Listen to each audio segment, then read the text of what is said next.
مناظرے وغیرہ دیکھے اہل سنت کے ساتھ نا، تو اکثر میرا چھوٹا سا سوال تھا، اگر آپ برا نہ مانے تو. جی سر. جی یہ تھا کہ اہل سنت بہت زیادہ متع کے اوپر جو ہے نا وہ یہ شیعوں کے اوپر بڑی باتیں کرتے ہیں کہ شیعہ متع کرتے ہیں، یہ کرتے ہیں، وہ کرتے ہیں، منسوخ ہو گیا تھا، حرام ہے، یہ بدعتی کہتے ہیں. تو مجھے کل پرسوں ہی ایک بندے کے ذریعے معلوم ہوا، میں نے کہا آپ سے اس بارے میں پوچھنا بہت بہتر رہے گا. اگر مسیار کے بارے میں آپ ہمیں تھوڑا سا بتا دیں کہ مسیار کیا چیز ہے اور یہ کیا. مسیار یہ ہے کہ یہ شرط لگاتے ہیں نا کہ کوئی عورت کسی مرد کے ساتھ نکاح کرے اور وہ شروع سے شرط لگا دے کہ میں تجھ سے خرچہ نہیں مانگتی، اور پھر یہ کہہ دے کہ بھائی اور میرے ساتھ رہنے کی بھی ضرورت نہیں ہے، جب ادھر میرے گھر آ جاؤ تو ٹھیک ہے، جب نہ آؤ اپنا کام کرو، ٹھیک ہے نا.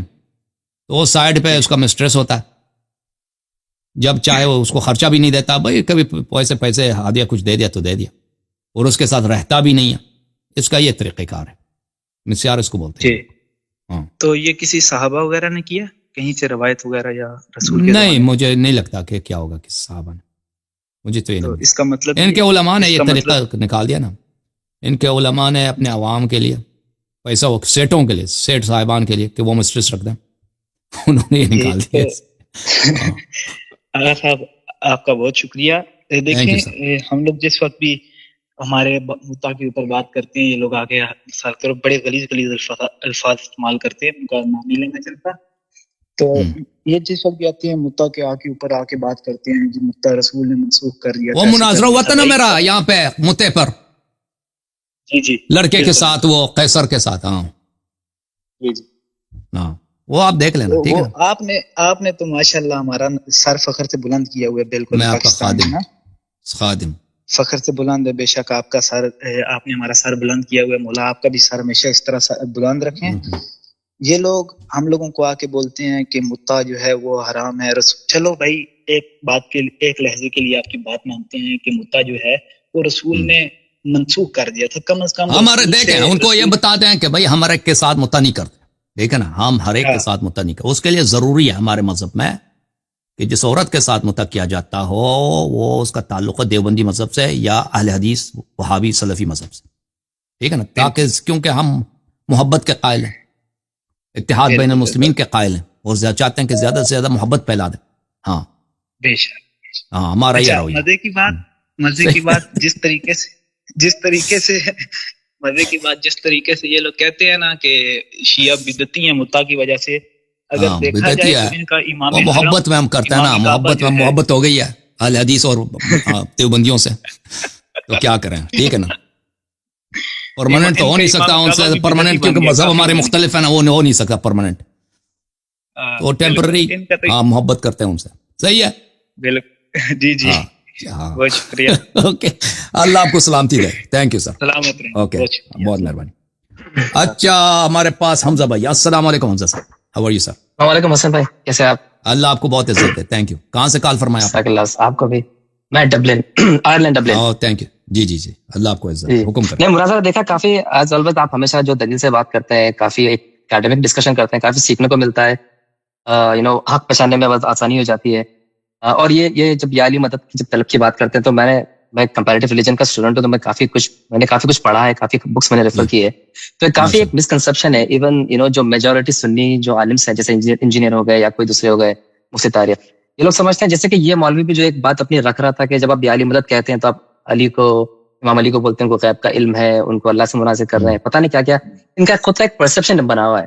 تو یہ لوگ ایکچولی ایک کانسیپٹ نہیں سمجھ رہے ہیں کہ مدد، بھائی اللہ کی ذات کو کسی نے دیکھا نہیں ہے، تو اللہ نے انسان کو ہی خلق کیا انسان کی مدد کرنے کے لیے. تو جب اعلیٰ ترین انسان ہوتے ہیں جیسے نبی کریم ہو گئے، پھر ائمہ اطہار ہو گئے، تو ان سے جب مدد کرتے ہیں تو ان کی عبادت نہیں ہوتی، ان سے کوئی کمپیریزن نہیں ہوتا ہے. تو یہ لوگ یہ کانسیپٹ کو سمجھ ہی نہیں رہے ہیں اور اس کو رد کر رہے ہیں پوری بری طریقے سے. اور یہ لوگ جس طریقے سے مناظرہ کر رہے ہیں نا حسن صاحب، اس سے تو پتہ چل گیا کہ ان کے پاس کچھ اکیڈمک وہ ہے نہیں سینس کہ کس طریقے سے مناظرہ کی جائے. کیونکہ وہ مولوی بھی ایک موضوع سے دوسرے موضوع پہ تیسرے موضوع سے جم کر رہا تھا اور بس چلا رہا تھا. تو کافی افسوس کا مقام ہے کہ ایسے لوگوں سے آپ کو کرنا پڑتا ہے. مجھے آپ کے لیے بہت برا لگتا ہے کہ you have to sit there and آپ کو ان لوگوں کے سامنے آپ کو پورا انٹیلیکٹ لکھنا پڑتا ہے. تو I feel very bad for you. Thank you so much. آپ کو اللہ عزت دے. آپ نے میرا تقریر آج سنا ہے، لیکچر ایمان والدین رسول صلی اللہ علیہ وسلم کا، دیکھا نا ابھی وہ ختم نہیں ہوا، ابھی میں اس پہ مزید 1-2 دفعہ میں نے بات کرنی ہے. ہاں اس پہ صرف 2 ہی لوگ آ سکتے ہیں حسن بھائی. ایک جیسے جو پہلے بندے آئے تھے جو وہ تو تقسیم کر رہے تھے کہ ہاں بھائی کتاب میں ہے تو ہم مانیں گے، وہ جاوید اللہ صاحب کتاب میں تو مانیں گے وہ کافر ہے اگر، اور جو دوسرے آئیں گے تو بس خالی وہ بیکاری کی بات کریں گے. لیکن ایسا عقیدہ رکھنا کفر ہے کہ نبی علیہ السلام کے والدین کافر تھے. تو اس سے جو بڑا سوال نکلتا ہے وہ وہی ہے کہ دیکھیں کہ نبی صلی اللہ علیہ وآلہ وسلم کو یہ تو کہتے ہیں کہ 40 سال کی عمر تک تو یہ نبی بنے نہیں نا. 40 سال کی عمر میں جبرائیل ان کے پاس آیا، جبرائیل جب آیا ان کو بولا تم پڑھو، اس نے کہا میں تو پڑھ نہیں سکتا. تو یہ پوچھا بھی نہیں کہ میں کیا پڑھوں، مزے کی بات ہے نہیں پوچھا کہ میں کیا پڑھوں، کہتا میں پڑھنے. جبرائیل نے بھی اس کو دبایا، اس کا گلا دبایا نا، وہ پھر چھوڑ دیا، پھر کہتا پڑھو، وہ نہیں پوچھا کہ میں کیا پڑھوں، کہتا میں پڑھ نہیں سکتا، وہ پھر گلا دبایا. اچھا 2-3 دفعہ ہوا ہے، پھر وہ بھاگ گیا، وہ کہاں اس کے پاس ایک عیسائی کے پاس، ورقہ ابن نوفل نے سمجھا دیا کہ بھائی آپ نبی بن چکے. تو وہ جبرائیل جب آیا بھی اس کو پتہ نہیں چلا کہ وہ جبرائیل ہے. تو بات یہ ہے کہ وہ جس گھر میں پلا بڑا ہے نبی صلی اللہ علیہ وسلم، اس آدمی نے جو کال کیا تھا نا اس نے مانا بھی ہے، کہتا بچپن میں اس پہ تکلیف نہیں تھا نبی صلی اللہ علیہ وسلم، کہہ رہا تھا کہ ہاں اس پہ کوئی گناہ نہیں، بچہ اگر کافر ہو جاتا ہے مشرک ہو جاتا ہے اس پہ گناہ نہیں. تو دیکھیں والد تو ان کو انتقال کر گئے تھے نا، وہ جب ماں کے پیٹ میں تھے صلی اللہ علیہ وسلم. والدہ تو 6 سال تک زندہ تھی. حضرت عبد المطلب علیہ السلام 8 سال تک زندہ تھے، اور ان کی کفالت حضرت ابو طالب علیہ السلام کے ہاتھ میں تھی. اور یہ کہتے ہیں کہ پورا خاندان یہ سب نسجیر بدہ مشرک تھی، یعنی گھر میں بتیں ہیں، بتوں کی پوجا ہو رہی ہے، بتوں پہ نظریں کی جا رہی ہیں، ٹھیک ہے نا، صبح شام بتوں کی عبادت، اس کی تسبیح کرو، اس سے مدد مانگو وغیرہ. تو کس طرح یہ بچہ نبی صلی اللہ علیہ وآلہ وسلم جو ہے یہ مشرک نہیں تھے، ٹھیک ہے نا، یہ ہمیں سمجھا دیں. وہ شخص جو کال کیا تھا نا اس نے اس کو بہت ڈاج کیا، میں نے اس سے کئی دفعہ پوچھا، اس نے ہر دفعہ ڈاج کیا. جی سر. ہاں بھائی ایک آخری نقطہ آپ نے جو ایک بات بولی نا وہ کافی صحیح بولی ہے کہ یہ لوگ بولتے ہیں کہ ہم لوگ مطلب شیعہ حضرات صحابہ کی عظمت کو گراتے ہیں، کہیں نہ کہیں یہی رسول کی عظمت کو گرا رہے ہیں یہ سب کہہ کر. اور ایک جو نقطہ آپ نے جو پوائنٹ بتایا نا کہ صحابہ نے رسول کو کافر کا بیٹا قرار کر دیا کیونکہ ان کے ہی پیرنٹ کافر تھے، تو انہوں نے اپنے برابر کر دیا رسول کو. یہ بات بہت پوائنٹ کی کہی آپ نے. یہ اصل وجہ یہی ہے کیونکہ دیکھیں عرب معاشرہ جو تھا نا، عرب معاشرے میں انساب پہ فخر کرنا، اپنے ماں باپ پہ فخر کرنا، یہ ان کا کلچر یہی تھا. اسلام کے آنے کی وجہ سے ختم نہیں ہوا کہ آپ کے والد اگر سردار تھے تو آپ کو بڑا فخر کہ آپ کے والد نے اگر کوئی کارنامہ کیا ہے، بھائی اگر کوئی شجاع آدمی تھا، دلیر آدمی تھا، اس پہ فخر کرتے تھے، قصیدے لکھتے تھے. اگر آپ کے والد صاحب معمولی آدمی تھے تو بھائی آپ مجھ سے نیچے ہیں، آپ مجھ سے کم ہیں.